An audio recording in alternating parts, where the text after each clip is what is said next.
Hot.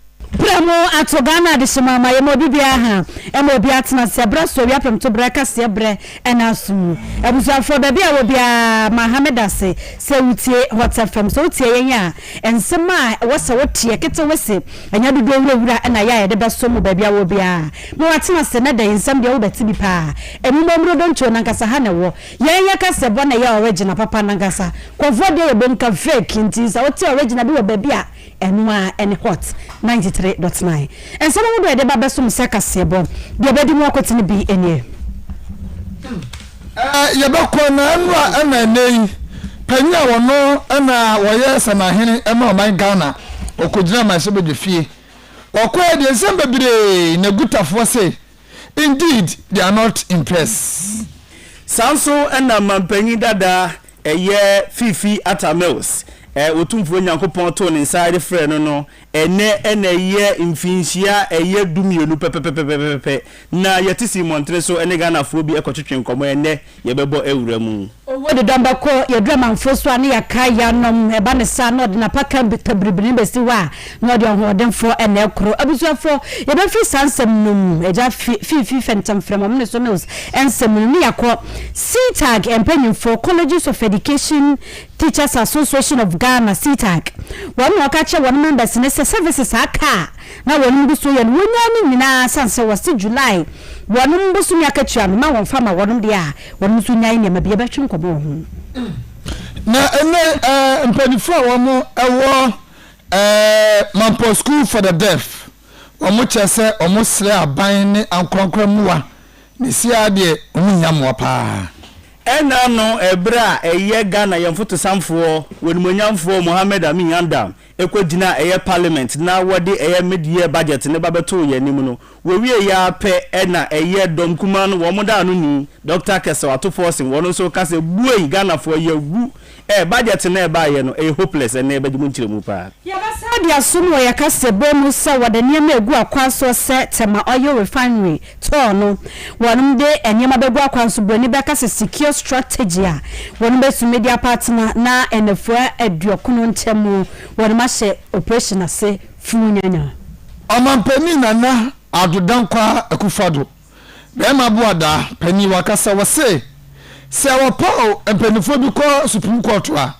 ojama ne maso ene de yesa de no nananu a ewo eye English amanfro mu ne titire eni wahini pon a wo ho ye fani se ni kwashi gbolo ene wode ababetu dwa se ukokodu wo mu pata mu ha ensusem akwatwe pa na wo mo ede adesrede ato aban ni mesanse enche na bayira afahye a edi animu eno eni di homo woni kan no eno so eba nanim ense bi ka we hu na yatena sia ye de esomo se kasebo eniano miensa emema mienu baba ko ameda mema mu eni emitia ye de eba ne sa na makunko no ma ye kese no mani agye na ne ye de kasebo ede eso mema mienu pa ena ebua miese ye mfa kasebo emfa nsomu akinkanfo ni epuo na de se konkro nana ade kwa memoro nkom mene nyansa tia me jao Bwadi ena Buna hema sa wa bwa charge ma me fe bwa Pyongyang International ena atena fide na cha wo chinchim de ma yensa yemfa kase bonsom adawro ma ho brasem ye shansam mas The station that rocks the simple all day. Hot 93.9. Empanyefo a wanom da Colleges of Education Teachers Association of Ghana ye 20 aka ne CTAG Ghana wano ka cha wano members se de wano mu ye bia wonyai se amofra na wo he wano su supervision wonyai kra afa so kra no ho no amofra ne ti a wo he wano ba bia wano tene so eno so wonyai academic counseling wode ma wano eno so wonyai ni nyina na afa so kra meetings ahodo ne de kika ka hu nyina wonyai ni nyina sanse abana hye se wonum July akatua na wose wodema wonum no ma wonfa ma wonum sanse wotena fiat mpentem kwa akire se wope wonum niam bi wose aba no ade ma wonum ti gina yesie no wonum ade bosumi mwana atena fia wonye hwemfa hode a na nye sofo hwe womasua so akira wonfa sa kwa ne so na July bosumi ewemwe na katua no ma wonfa ma wonum na so hwemu a public colleges education no makoma aduanan ensia 46 teaching staff ena some keto akra enti July 2024 salary e must eko osofo hwe ngomasua so na de sa directive fi ba ye yakwa ma ne so yani Ora William Boadi wa executive director Educate African Institute yani ni twi nkomo Ora Boadi ma ha yenia Amsuni kasebo bre enadu wadawroma yepese yedi nkomo fa enwomasu akwanso yebesimi adi ana ekwan o we surprise say Sitag did decision ya base say ye freeze one July salary dia niema wonum ye ne ade nyina no wonyai say counseling say supervision ne ade. Are you surprised? Okay, maminchia etiefo ni ahwefo I am not surprised, and my reasons no ebinie akwai say abano aye too adamant, and in actual sense every government must be proactive when it comes to issues like this. Share adiwi ye kan wasem no ancha se free aha. This has to do with the long 2021 negotiations of a year condition of service for a year setup. Now, a year 2021 in August, Emma setup any Fair Wages and Salaries Commission started negotiation about a year condition of service. Now in Kawase, in really Papemu or Afinemu in November 2021. Now it taking effect in the next year 2022 January.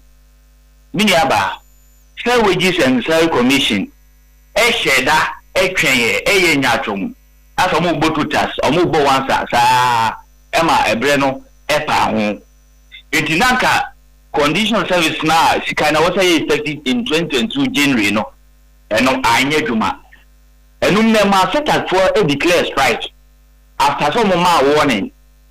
And the Minister of Education ebemu appeal through letter say set that for Ninyans was here na call of the strike. Now be make sure say the omo here no sabeka. Call of the strike and so still for it and call call strike me into active. So no Fair Wages and Salary Commission a report set at Emma a GTech. Omne GTech Professor Asia no they call off the strike again. Miniaba adena on and off sir. So apakwaye adia ayema mebu so. Empemfo cat was say so etifie ma etinba nafo. Enti ebufuo na ababe set at for ebono. And just here and free 2021 ton. And I am a bush of a business. And in fact, the Minister of Education and Namoa Otuno, I am one, and non I am one. Because this is technocrats, education or educationist. Or not our school. When you inquire first one, you issue idea into when the impact of this kind of strike on and off no we mintra wando wadaro mama miwura mukakra sewunim say National Labour Commission wanom catch a Sitag senka wanom enquiry of strike na so wanom amfi ade no being too stubborn basis abre unim baby they have been too fair to the state because issue are a chance year 2021. Now a final iron and said the other 2024. Osha a therefore Satak any abino 1 year stubborn. Now why na SIL lazy deliberately. A abino a year stubborn as I lazy and unproactive on the side of a Satak. Maintain minister another DC director na board say or cost strike because the condition of service a further. Abribia better na a teacher for adding. So, in say Minister of Education, no, MPs said the other money no okay, but not to write letter say Controller and Accountant General no because they were not at work. They were not at work because of abandoned negligence in here.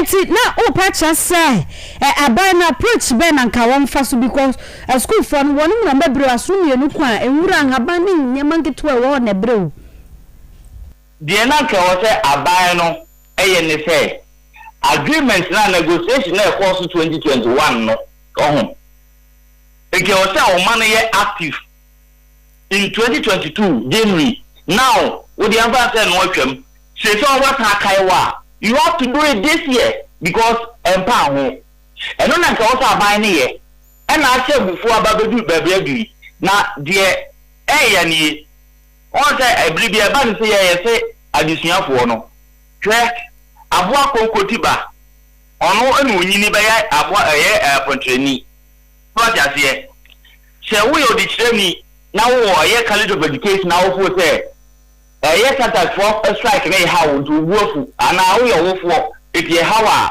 oba benya be kira de no rise to setup level after UTAG now also poor condition wa cost strike I want to because the council now more quite papa to so this is the time to correct the mess. Oh yeah. Wadaloma yemfa usi ha na said ya kwane dia ya mofra na ebe brenti ebe sere mpanyimfo so ehu se wonum hwe na afedi wo so wonum tifiri wo bia wanye emfama he eda se owura boadi mini amensim da se Ghana first Owura William Boadi executive director Educate Africa Institute Hot.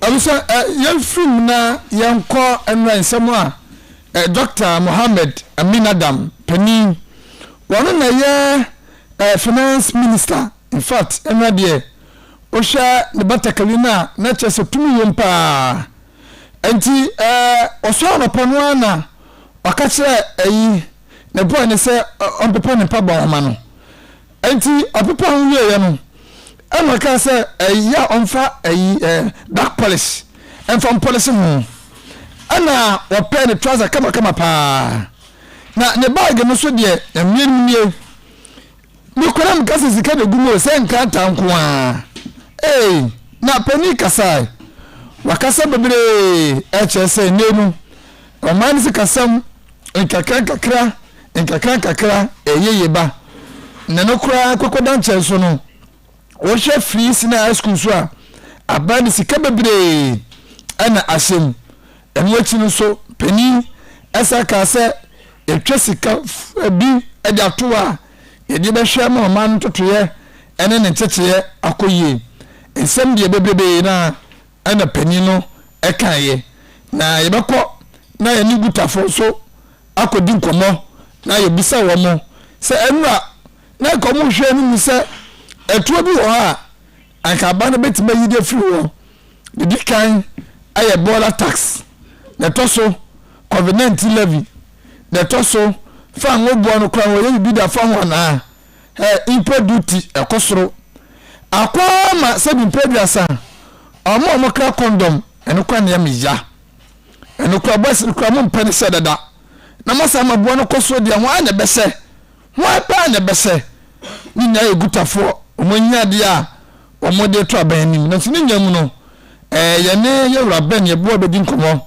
na ye busa ne se enwa wo mo eno mu hwe no mu sei eno mu hwe no mu sei nanso we wura no mpanifo bi co-rating ti na na beto so na oba ye ne na bonko ja no ma ye de trasmaye yo yaw ewo eye amanebe hu nsensem ye enra ebra eye Ghana ye foto samfo wonya akwanya kokopie mu ma sebedwa mu na wo chechire mu no de eye Ghana yakọ huma sika eda ye nim eye bosomi kakra ka wo nim wo de kokoto mu sebedwafo anim na wo kire se aban na bọ no homodin pa na afi nsuso no aban no so eka ma Ghana fo aso nyina etimi ate se ade biara wo mo ahwe se ewo anase eka akohomasika no ho se wo se ade o man sika eye no wo mo behwe no ma ye pa ene wo mo enhwe na sika ni bi mfa ba bibia na afenso so mbedi hihye so pepepepe se ne be na Ghana yenkodi entra akohomasika wono ade aba beto eye mbrahye bedwa no ene omanfo no anim na papa wie ye pe eda eye onimonyamfo Dr. Atofo Sena wono ene ye dom kuma no wo mo na anu ni wono so ba beka se yie Ghana for ye hye sapomu nso e na budget ya eye odumonyamfo eye Mohammed Amin Adam wode ba beto parliament anim no kire se eni daso bia anim nimum wono kura de nanka wo hwese enda so kura anim nyina kire no nanka wo hwese aban ba yanhyehyeye bi ede atete eto a edida de nyuma ekuo so se de na ya wo kan yie imu bie na nso so entimi ankwa ba ne sa enti sa bre de wono wonimonyamfo Dr. Keso atofo se na sema wo ka che Ghana fo ni se yenhye sapo mu nsuai na ho kire eni abenedi a enamu no enya ade a eto eba betwa sisi a papa ikansami abra wonya kwanya ne nsemtofo ehia ye na yenkwa ani konkotie senia wonimonyamfo atofo se wo kan ne nsem no edify was uninspiring, bereft of new ideas, gives no hope, and fails to offer a roadmap for addressing the numerous problems facing the people of Ghana. This media review leaves many people disappointed and uninspired. It gives no hope to the people of Ghana, and that anything this government had said and have done over the last 7.5 years, they've done nothing to reverse the negative trend. In the last 8 years, the Akufo-Addo Bawumia government have burdened the ordinary Ghanaian and businesses with a number of taxes, making Ghana a high tax regime. These taxes include e-levy, COVID levy, an effective VAT rate of about 22%, a distorted value-added tax regime, a betting tax, a baller tax, in other words, a sanitation levy, a high tax on petroleum products, an emission levy, a high import taxes, burdensome fees and charges across all sectors of the economy, and over 40 new taxes in the last 7.5 years. These burdensome taxes have made Ghana unattractive for investment and foreign direct investment. As a result, many Ghanaian businesses are relocating to Togo and Ivory Coast, among others. In fact, last week I heard of a company moving from Ghana to Benin Republic. Ghana has lost so many jobs opportunities as a result of the relocation of these businesses. This adds to the already high unemployment situation due to the fact that the government has failed to create new jobs. As a result of high import duties and levies at our ports, Ghana is no longer an attractive gateway to West Africa. Our ports, particularly the Tema port, ensemu papa ikan nyina ne se wonimonyamfo eye Dr. Amin Adam bra wonya akwanya baba gina mrahye bedwanu mu na wo mo hwese taxes akese eni eye emabunanya dwumanye wo mamu atere se epu eso achacha ne nyina no nanka wo hwese wonimonyamfo yi ebehwe na wo de aban hihye ya edanu mu ade ato yanim nanso ankoba ne sa ni nyina mu no o ka kire ye se eye de ya ahokere ne de eye gina mu ane sa yanyamfiri mu na papa yi adina no disem tu dwa ewie ye pe ena eye Doma East MP anase Doma East mrahye bedwani a wo ho owura ye fani se Portum Berima wono so bae no se ato nini atu nya abotre na semba no nya abotre ni nyina ne se abanya bɔ no homodene pa se wo hwɛ kwan a abanya fa so atotototo nema kakran free bra COVID ba ya de ba besi sa abre ya wotimi sa abanya ye bi nti ato asemba eye nya abotre. You expected them to come and remove taxes. Good taxes. Good taxes were not supposed to remove. You talk about the COVID levy, the dollar levy. Which one is the dollar levy? You see, you're talking about mixing taxes and all that. You see, we all agree that the world is moving towards a different dimension, which is the transition, the clean energy. Indeed, in the United Kingdom, if we drive through certain streets, we pay congestion tax. Yeah, I mean, there are sort of taxes that we pay.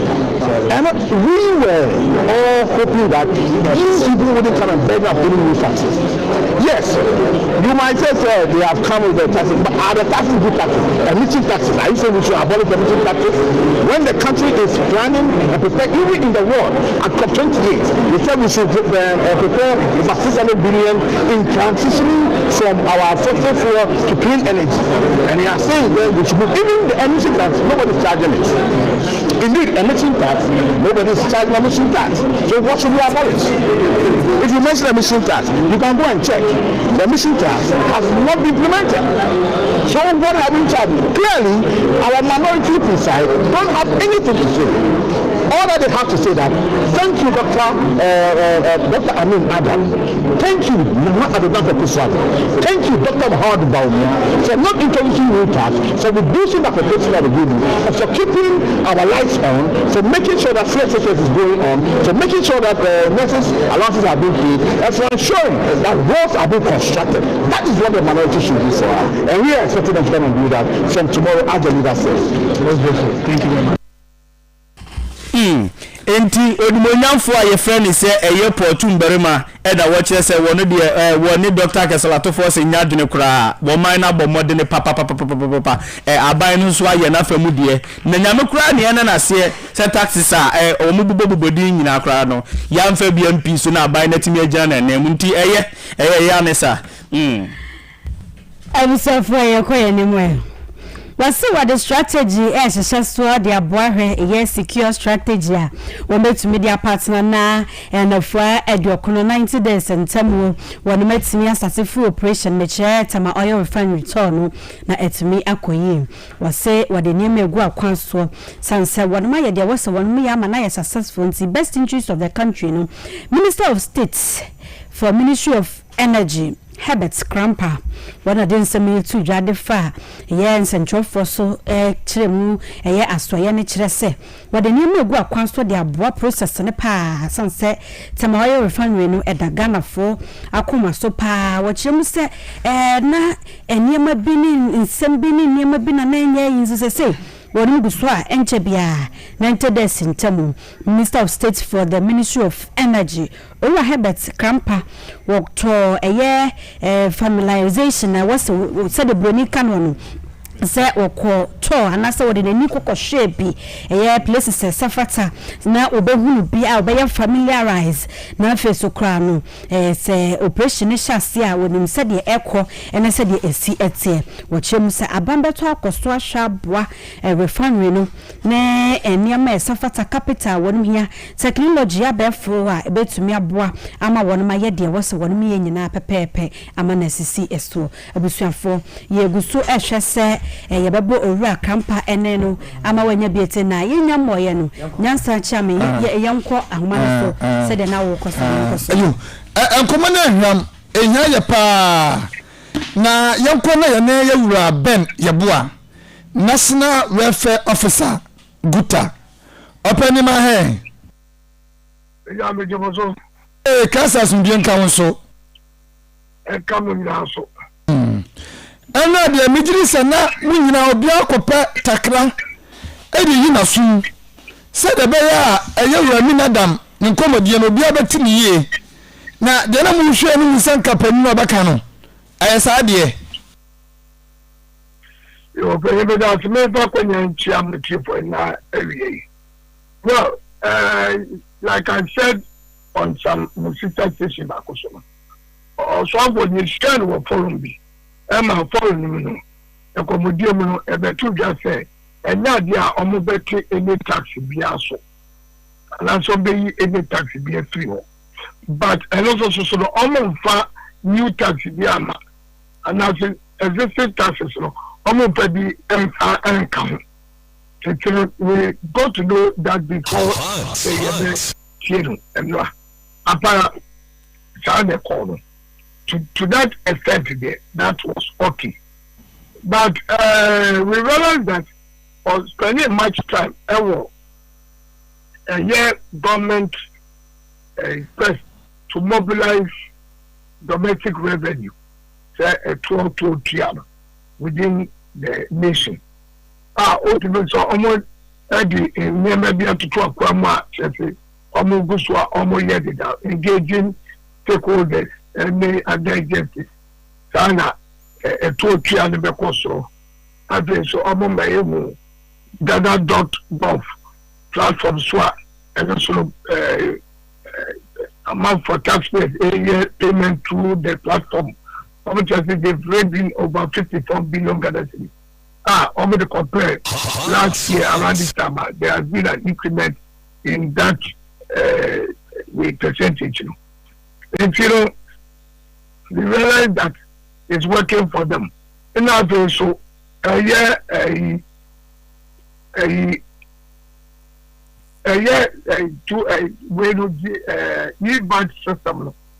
e-badge system, and also they are trying to get about 2,000 other tax people on it. I mean, people who are eligible to pay tax on it. So that a bit increasing or widen the tax net to rope in more eligible taxpayers, which is also good because I can't say almost every tax net. Now, which is good. The only thing is that we would want to know more for online businesses, how the mechanism is working to ensure that because the online business is thriving a lot. The mechanism behind the was what almost generating funds for them. Well, you are a good one. You be say guta naka ejena kamu hwe ni mu pa sanka ban no ana minister no betima boboso a ka mote wa moni bagye se da bi yo aban a wodwene ho pa. Well, I don't to make us say when man dey okay in a good one, but about a share rate now. We didn't hear so much about it, which is very critical to us. You seek a someone. So, you seek an award. This year, in Kurano, seek an award, and serve from around 11 point something Ghana cedis to the dollar. It's an award is active from a 15 cedis plus to the dollar. You can say it's hovering around the same 50. 55 to 56 and one and them. If you look also for the Catholic, there has been some stability. Yes, when you compare 2022, there has been some stability. But stability now on, even though about Buama businesses, it makes me I share projections in our businesses. It makes media stabilizing their prices. Because it's still that high. Your ultimate here near Maso. Your last ultimate so. I didn't move from around 11 point something. I could do 15 plus. Now, one in general. It's goods and services and call from what I say. And so that is somewhere we will first say, or back at Safa, because we understand that, yes, we can stabilize our prices at that high price. But you also organize labor. That's what government was on take on pay. On the bank of your money bono. That also. Okay, the money bono also. You have to make this up because you also know you cannot want any so able to 50 something. And nature say, multi-mint man so no. Multi-mint so no. Yena ya to nyama. I move from because so out na boarding 15 point something. Tuma akoso amanyama no bo akoso na. Ultimate so because she cannot want move from 11.70. I could do 15 point something. We are not 2 years. What is our boca? The trend doesn't lie with us. It lies with the strength of the currency we are using. And now we were wondering, say, they should have told us something about it previously. Although new balance minister can so almost yet my father, we should watch this space. Because that again, some say, third church of the IMF loan, they were expecting it. Now, so Cocoa syndicated loan was coming in. Now, some mentioned some other sources of funding. One can me materially.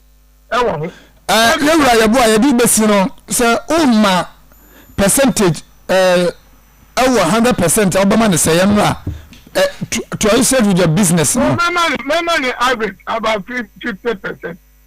Yes, we have not connected. But so Yamana Bama Yesika to Paul, and a birthday, Yesika Boshiabu, Sahanet here, and in your number around 30% plus. Okobobi Free Bank, and one. You are quite you are not improving. Yeah, that's what bro when you are my every. So that's the Panyamin. I was here, you are Ben Yabua, where National Welfare Officer Emma Guta. Welfare, your mom to one to you. Also, bear Obama say 50%. And as well pass it, Oko Treasons 50% as my pass it. You good, better, best. Me, I never rest until my good is better. And my welfare, yeah, or more modern to boy. There be some welfare, no. A woman. A woman welfare and welfare. Welfare. One more woman share a Jumaya one can crow. Accountant for welfare or more than Mr. Jake. Sergeant Miss Ann. First time.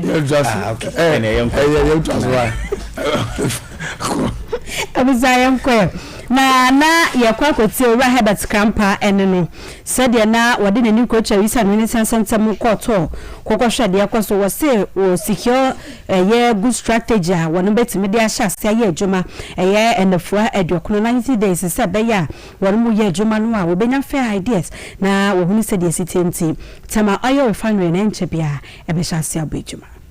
Engage in management on what your plans are. I'm quite intimately versed with the issues that TOR has. I believe that finding a strategic partner is really the objective on the horizon. I'm sure while we wait for that, there should be some immediate interventions to prepare us towards that. I don't believe that we should wait around until that event.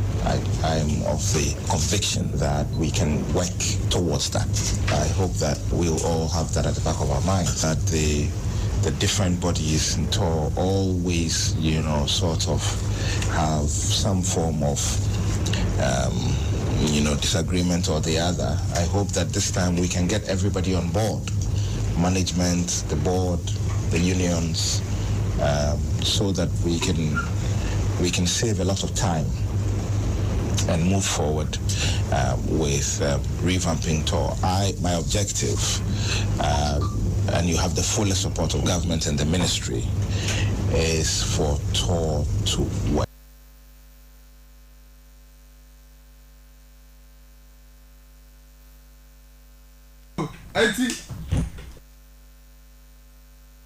Abusia,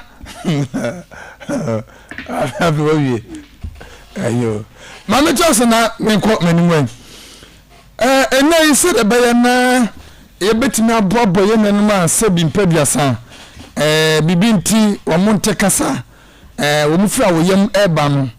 Wo montimi okasa, wo montimi nti le opache nti no. Ghana Insurance Association ene wo mo banamo akọ Mampon School for the Deaf eno wo apoye mantemu. Na wo mo ekono na mienimie omukeka musase edi nyama bi a ebeboa ema edisuafo ni school no asetrema koyie ena wo mo edi ekoye na wei eya hobona husesi a afibia no omugi bosome baako edi siwo se eye industry no wo mo ebosome a omo bedewuro ache Ghana fo se na ache semti ana ye dokotokodu a na ejam ho na ewiase nso no kakra bedu nsemu a aya na odi biasi uye japade a na obo ho ban insurance na de boa pa se bi mpediasa uniska ana se kontumri ye mojeduro kawansa no wo kwa na so ni finitrim egufom ni nyane so mo kono duwa desk ahodo omudi bi koye toilet tissue tiwuro ya anwa amo edwane yedie ene de eye ho bi abeboa amadi safo no enwoto mo omudi koye na omosanso di tudwa echese we no ka association no ekuo no afi ene abrana bemu bia moa omoye de bua society no aye krom ase no na wo mo kono ana wo mo chese busu ye kura no ti dwumadie ni ti eda so no making insurance the Ghanaian way of life ana wo mo de ko nto mo kona na o mo de tunu making insurance the Ghanaian way of life enwa na wo mo ede ko na o mo de enwa na mo nyina wiye no ana Dr. Kingsley Kwesi Kobason CEO ema association no HSN na Japan no gidie sa anamoyo motui at least adisafo no so ho ebeto mo kakra yebeche omuniama na eka yedwumedi a yedi busumi mu yewuse mpem bebre no nkrofo et insurance a omonti ase na ohwe report a yenya no ekire se nkrofo benya adwen afasikasem entutuyen no akwikiri mpa over 96% financial inclusion nemo sa ombe di djuma ni bi no e wo fom kakra e for usage enti ne buy ni se e wo se ye hwe kwan a ye be man krofo omonti asem no pe nemo omode ombaji mu enti busumi no ye tuesu se ye be cheche nkrofo e kwan ya mbefa so na omotumi aben sikakrabia ne insurance ho djumedie no na omode omhagim na ewu say impon bibi ni yi nkrofo bi esi ye hwe omombo type ene esi da bi o hwe Ghana ha ai omo ye djuma working population uchimu oha edu awotwe 80% e omo ye omo angaso omo sa na djuma ana se omo any formal system mu nti sankrofo we na ye di ehu esi ho say ye be cheche omo insurance empo omo a yen ma yadwen enko so ohawa omfem people with disability enti no ye ba ha na je be cheche omo insurance ehun tutoye no eni fa so benye film na ya kire odo a kire sankrofo we ye de nyama bebre aba industry ni na se ka industry a ejeze ekuoku na ka mu abom enye kuo ba ko penti nyina ya kan ho abom ni aba ha ya be cho mo nyama me bi so mo se de no omo hia enti ni omo hia no na ye hwe so editor nyama e be cho mo bi ni nyama epuna mo be cho so ye fa no dual desk e bi so ni fridge ade a yen fa se enya de bia no ehu hia mo pa e se wo hwe mo dodo na sika aban de ba no eboa de mo enso mu nyina so nti yeso ya fem kakra de me atoto nyama bebre e de aba hwe a enije nkwa na aba anije nkwa na aba. Dr. Kingsley Kwesi Kobason, Chief Executive Officer Ghana Insurance Association, and wachi ana Assistant Headmaster Mampo School for the Deaf Divine Adam Kodache wonu so dza school na mu nyina and wada wo ma say adiamani daso ena mayama mi adiamani daso ena mayama mi o wada mu nyina ase owie ya no so bunu ne na nakemu ene jina mu nyina mu didi amunkai wo mo wa munkai wo na omunyamwa. First place, I wish to express my appreciation to Ghana Insurance Association and then the team. These items are really going to touch the lives of the students positively because they have touched food, which is feeding aspects. They have touched stationery, educational materials, classroom furniture like desks. These are the challenges that we have in the school, and they have been able to at least provide number quantity. Look at even the toilet pots. We have a challenge. The school population is growing and we need more toilet seats, and these ones are really going to positively affect the situation that we have. Yes, so we as a school, this is a boarding school, and there are a lot of challenges that we face. One of them has to do with the conveyance of our refuse. In the past we used to dig holes and dump the refuse and burn, but currently all places that we normally use are all exhausted, so we will need a metal container, a bigger one, The school population is quite large. The students are around 531 plus the staff. We are getting to 100.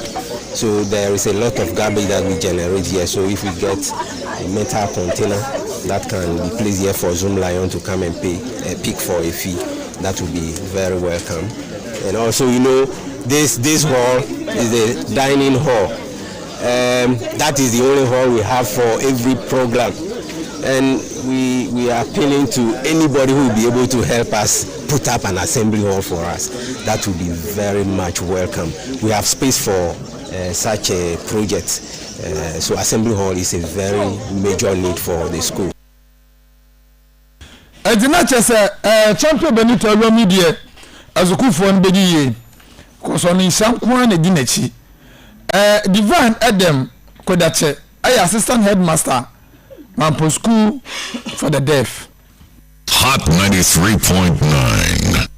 Empany say you do a manfonso ani akaya anumunti sabrea o my Ghana ye wa manfonso die eneda yia o my Ghana ye twa ye ni ahoyechi emfinhia eyedumienu a etwamu ade kro pepepepepe enenne ena wo mampanyi dada Professor John Evans Fifi Atamels asomdwe hene wo twa nani ede hwe ban anase odumankoma wuo ede ni kantankrati ebabefa no ede koye nenne Hot FM ene yensem trofo ye tisi kromu ene eye timamufo ekokodi nkomo ni ebusa wo se ede mpa ena wo de kai eye papa yi ebinom ke kan ye se ne papa yi wo yi obi a ye hwe no so bobra ebebua pa wo hwe na abra ba wo ba wiase na wo bebo ye na na montuo na disunya ne ngumanim ene kwan a papa no wo fa so a de bedi mampanyi a entiri ma hwe no so bobra ebebua pa ebi nso kire se papa no na ne yemu ye pa na sabrei wo fie nso a wuti eminim se wo nso wo de wo de kai papa no ne yenkwai na yenkonkotie de Ghana fo dodo na ede ekai eye wodumonyamfo Professor John Evans Fifi Atamels asomdwe hene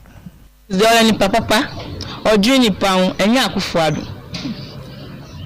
odwe ni paun pa enti ye pesa president ni sa president no of film ye pen san biom ye pen biom na enye akufuado. Okay, Atamels dey or a good president.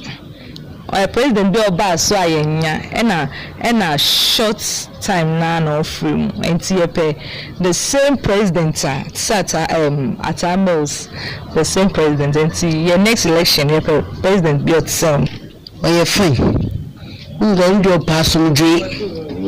asumdwe die edaho na de no wo kakra yes oyare yaduna to hospital ebetiani say simu ekasa unsa awudande ye papa promise de obi an dada asudwe hene Ghana de yahwa de kese ba kope ela 2 years meboa yes I de yankopa asi papa ya me fa krasi wataje ya so president bi yemi fancy baby papa why Atamis die oyani papa enanka obu oman hu anka ba na yakoye nimpa enti nyame efanisi yi eni Ghana fo dodo na ansemu a ye kan na ye kase papa yi he wo ye nipa papa wo ye obi a senka sabre wo no akura na nkeda so tiso se mampanyi a enka wo man ye hyebra sesa na sanse mimu ena ya gbo modina agbawura NDC ye tini ya manekuo no na so ye na ye ni ye wo mu deputy general secretary wonyamfo Mustafa Bandi ekokotwe nkomo kakra na ye nya adwenkyere enso emfiri ho wonyamfo Mustafa Bandi awie ye mawo ye aha ediba Hot FM so mejo so omena akra na wapom tesen radio ya dom abreya otumfo nyankopon amu nyina ri asetini ya ba kwa ase na mo hwese nyame ya adomu a tumi ne baba mo ho mu nyina mo nka bo musam so kwasan oh NDC dia nyame na aya dom every time wa elusu 2020 eba yes is party no for associate party in free court branches constituency region nationals and the parliamentary candidates ye mampenya be de tire nyame adawon ma enne ai gina hai the NDC is going into 2024 election with a solid, organized, well-united, focused team across the country. The party is united. Yes, about Fra, Onia, Betokano, Nicola Brim, and Yadefe. The NDC have disciplined, managed, comported itself in opposition for 7.5 years. Quite apart from the fact that President Akufo-Addo have sponsored deliberately to cause division in the NDC. It hasn't worked. And Ghana food now bottom to normal home. We must cause a change. We are changing leadership so that we will become in charge of leadership. And the party doesn't have room for disorganization. Party and to election obinam nifa no obinam benkum. There be a party very intact. Yekoso ayene Ghana for a twin common said the beya Omampenyi His Excellency John Dramani Mahama. Everything abetra kunyana so akwetinya bo Ghana for. Akra asumdwe hu nsem ekoso pepepe die ene na yemomu asumdwe hine na katie esanse ene da yi aye bi nkomo yi ene ye mfihia dumienu a eye Ghana mampanyi dada the late Professor John Evans Fifiata Mills wo free mu papa isi eboni din a eye na eniema ban ene ye ka kire yen eye Ghana for eni NDC amanyoko ni ya die pa na ba mutiri mu. President Mills at the Oman Tisre Subai in the Titi now. That Sina Yabaya Oman Bapa. In Tusha, President Mahama, the swimming the buying many personality, said you're young near my farm. President Mills, if account or a fancy. President Mahama, if stream. Ordinarily, sim for the and Kayahu shake a crack. And I'm set entity at par. Values are President Mills at the activity MP. Usha President John Dramani Mahama. Never ego. Or the former would be we are both flow. We open you. President Mahama no better fastly. So Usha Nancy we you might be a course. Papa Kwesindum, Tamwana, President Mahama, ye President. Obia Yaman Minjuma or Ghana, Papa Kwesindum. Ono President Akufo-Addo born pa, and or boy, and or accuse you, President Mahama. President Mahama, need to know trouble too. As Obini Ninia. That is the clear mark of leadership legacies of President Mills. Ajadia to her. Esumpi. President Mahama, na tamfo kwa didi utimi hu nkofo a wo mo ye na dia se bi onko hu we ya wo befu patano de na oni nipa na to sa no hu didi ni na no ye se wo share party leadership eyi asodin ketia gena asodin ketia wo ye no ne nkokko ne na nka so mo tu sa didi oba bitia ene no ye didi bia bom on the team no yim yenim sa we no akọ school akọ na nim we no akọ school akọ na tire so share general secretary difficulty a sa so ban wa so on kwa de President Mills toto mucho Pagbande wadama yakọ yanim no sabre yetisi kromo a ye ne Ghana for dodo na edi nkomo no ensem dodo na eka nyina no ye nsempa Wamu di adansi ese mampanyi dada John Evans Fifiata Mills. Na chese we ni papa na sabre no ebra wote ase no na dodo na nso hunu ni sa enya politics nti na hunu ni se ebinumu hunu se na we ni papa e de ba besi bra wa free mu. Enya obia na betimi hu adepa. Enya bone se enya obia na ehu. But Ghana food him. His Excellency President John Evans Mills was a man of absolute humility, candor, God-fearing, a man of peace. Okakuru ebum, otichiriku omokuru. President Mills Fatu na na Akufo-Addo, Papa we are take kunyanso, fatu to. And it will tell you how degenerate our society have become. It will tell you how divided our society will come. President knows we abra only feel man. Just like Kwame Nkrumah. Now President Akufo-Addo or from none ma from none busi afo pem none of amofa none na na mofa. President Akufo-Addo near president which me winning president on in a busi afo atsa atro homa bi a yefe no ajapadia yemfa mo Ghana fabro. President Akufo-Addo 7 years abatia kunya so enye Ghana constitution ni Ghana for how no dey manage akunya no ajapadia ye ni free chebi opopeni na ase and President Akufo-Addo implement the thing we it is friendly leader asem sebe onmonya for Mr. Bande ansani edi enkomo twetwe no onmonya for tie nka ansani edi enkomo twetwe no baba wieye no wadama eye Ghana mampanyi dada wanya ne ba bi kro wonmonya for eye Professor John Ivansi Fiata Mills entirima ye ba eni ye numa ye di atire edi empa na ofri sese ye fa wona brabo mu eni eye ne niema obaba ye ni wiase nyina no ye fa ebetimi aboa ye mpa Yebeka Wabum. We are MPP new. We are NDC new. We are Santi new. We are Fanti new. We are Semu new. In Anya Ghana for. Haso by na NDC at the num.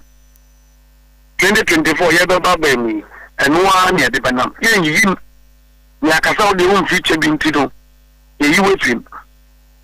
Yin Wakasa. We MPP ni no radio station ti ngulu yen nyakasa wo de ofri 70 ye ma wo enni bibi kai ma ni NDC ebe secretary enya former betraso eska former ebe traso oyen former ebe traso na obi a onni jani nanso etinya traso ama na yi sa na etitiri kru and the reverse baby a President Akufo-Addo dey ko ne ko fa eniyama e betimi aka Ghana bom se de dache ye nni ye ho onmunya for Mr. Bande anu ye awie ewo eye hot FM yanka sabidi so nyame shirawo onmunya for Mr. Bande ene yakoya yakotie na anu disem edifa eye Ghana mampanyi dada wanya ne ba bi kuro onmunya for John Ivansi Fiata Mills na braba wo bebo ye kwanya wo fa so bebi mampanyi ni hihye ya wo ye nyina so ye de emu ensem ede bra ne sa so tisi montene so ene Ghana for dodo na akokodi nkomo ene ye boye otia me onima sem ka wo se nana eye wasumu a Hot 93.9 Musa for Yantua Suna Yenfa NCM. Was what for her fisam so Minister for Works and Housing. Ayo Munya for Kojo Ponkrama. On one I am Rashabi, need the Madesha one more of Fancy Yeribiaba Son Persuasion. One watch the Musa, no matter Cook for an administration, one battle Swashe, Eddie one manifesto mecha in some way catching a gun this shebo, say obedient in Naso Nana, and Dolly Pena or Tosumienu, or can send beach ramina a when Timmy a secretary mam pro was sesa bosha chare ya kadai wase wonu hye Ghana fo bebre na wonu guso a wodi ni nyina so pese be ya housing infrastructure ebeko yedi ama Ghana fo wachira na Madam Akufo-Addo commission 320 unit housing complex a wade ma Ghana Post Service na wasan chire mu ese washasia mfipini ni dum wachi 2018 na posi one matina kesi anase baby a wonum gentete no National Post Training School e wata sanwe ho na wonum de ehye so a wowie na se wotichemu a wochemu se ha ani edumienu 112 2 bedroom apartment na ahanu ne wotwe 208 3 bedroom apartment Mucho muse project no multi-purpose sports facility won be bobo a kan sia tenten won mapom wo ho mo fra bakwa gentete ye KG kindergarten no he won so ebe kobie na afei officer for no miaye miache se enema ebeboa ma nipa ni age de ebi wo ho na waswafo no wie ya wo kasa no wo kire mo se wabeto akoso aboa pa eye NPP aban no sanse enyi posifo nkwa na enya de ti seye bambo adwumako ni bi nso ho a won manya benefits e de free housing infrastructure NPP aban emu. Specialized worker groups like the security services, it further boosts morale and contributes to efforts at providing efficient service delivery. This has been the President's vision. This has been the ethos of the NPP. In line with this, the President in 2017 instructed the Ministry of Works and Housing to accelerate housing interventions in Ghana. The project here at Tesano was commenced in 2019 with the objective of providing decent accommodation for members of our security services, having completed phase 2 of the security services housing project in 2018. 2018 project, situated at the Eastern Naval Command in Tema, helped to ameliorate the housing challenges confronting the Ghana Navy. It comprised of a fully gated barracks made up of 23 blocks each with 16 flats, giving a total of 368 homes to the Ghana Armed Forces. Barracks also had a multi-purpose sports facility and a playing ground for personnel and families. It was commissioned on the 12th of March 2018 by His Excellency the Vice President, Dr. Mahmoud Bawumia. Subsequent to this, 312 homes. The first phase for Kwajopo Nkrumah enono. Na mapanyin na Adam Kwaku do kire mu se initiative fi wo se ebeboa Ghana process sadom no ama wonu manya de wo se wonu manya na wonu metumaye wonu madwuma yie na etumi aboa wo ma no sanse bambo de wonu ma ne hye wonu supposed for asrafo immigration foi customs wonu nyina service workers no mbo adwuma nti ye nyina beboa ma post for no wonu madwuma sanse du ba bia wonu de wonu nkwato ho edeje enipa eni ejapade e woso obohu eban eninti na woso wonum sutiminya biaya wonum betina na seniam ebeboa wonum a ejuma num beye wonum edani akono. Witnessing the realization of a promise that has been in the making for some time now. The Security Services Housing Project, which we embarked upon in 2018 during my first term of office, is aimed at providing decent housing for our gallant men and women in uniform. These 320 housing units symbolize our resolve to ensure that those who risk their lives daily to protect us have a safe and comfortable place to call home. Ladies and gentlemen, the importance of adequate housing for our security personnel is self-evident. When our police officers have access to decent accommodation, it enhances their morale and improves considerably their effectiveness in maintaining law and order. There's a well-known fact that a well-housed police force is a more motivated and productive. With these new housing units, we're taking a crucial step. Abuza forma mpanyina na adodankwa akufu ado. Tintin bia no ekowie waboboa no. Anoma wache bia so a ogibuo. Oba na wankọ so a ogi wani so. Enti ha ene de kasebo ni nyina ebesi. Na ebesi de assemble kurani. Ya mfase dama abafo de osani mu so na so epe eyi soneye anye sa se soneye no mode soni eyi so abekwa so no as editor no. He do the editing work is Mr. Philip Mawuli Tete. He is a man of peace and a man of justice and a man of condolence. I just say man of condolence. I just say nobody one merciful. You Philip Mawuli Tete. Ana Nidino Jonge Debi oh I'm a fan of different. Georgina friend Georgina aka Pyongyang International DO2. She is in course for promoting to DO3 na okonenim ono so na traffic nechi edemaye Lukaya Adam Muhammad Kanwana enkanwo ono so oye a woman of steel and justice. Time ko first nyanko body na yanko. No, me. Ana man ni same. Ena dey ko Facebook. They are gentlemen. Na yes sir, ya baking kama muni. I'm sure me din nimra. Na sachia me Isao buadi ana ekwa na de se konkron na na de ekwa memuru ko meka ho ne ye beche kase ya ya bo ne tere so me de apete mo afie mu na nya ye nko a ye ne enu aba bona ye ma se wa wa cha ma menye we ni nko menye we ni nko ana ya de